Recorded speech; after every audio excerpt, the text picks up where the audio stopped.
தமிழகத்தின் பல்வேறு பகுதிகளிலும் கனமழை பெய்ததால் குளிர்ச்சியான சூழல் நிலவியது.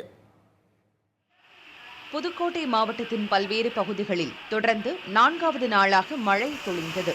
அன்னவாசல், ஆலங்குடி, பெருங்களூர், கீரமங்கலம், கொத்தமங்கலம், ஆவுடையார்கோவில், திருவரங்குளம் உள்ளிட்ட பகுதிகளில் பொழிந்த மழையால் குளிர்ச்சியான சூழல் நிலவியது. புதுக்கோட்டை பேருந்து நிலையத்தின் மேற்கூரையிலிருந்து மழைநீர் கொட்டியதால் பயணிகள் அவதியடைந்தனர்.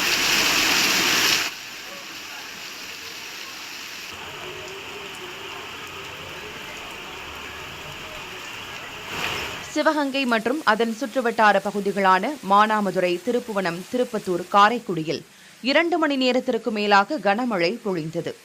இதனால் சாலைகளில் தண்ணீர் பெருக்கெடுத்தது.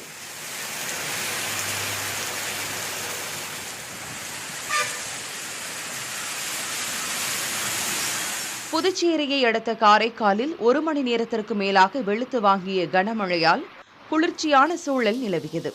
இதனால் பொதுமக்கள், விவசாயிகள் மகிழ்ச்சி அடைந்தனர். இதனிடையே தமிழகம் மற்றும் புதுச்சேரியின் பல்வேறு இடங்களில் இன்று இடி, மின்னல், பலத்த காற்றுடன் மிதமான மழை பொழியும் என்று சென்னை வானிலை மையம் தெரிவித்திருக்கிறது.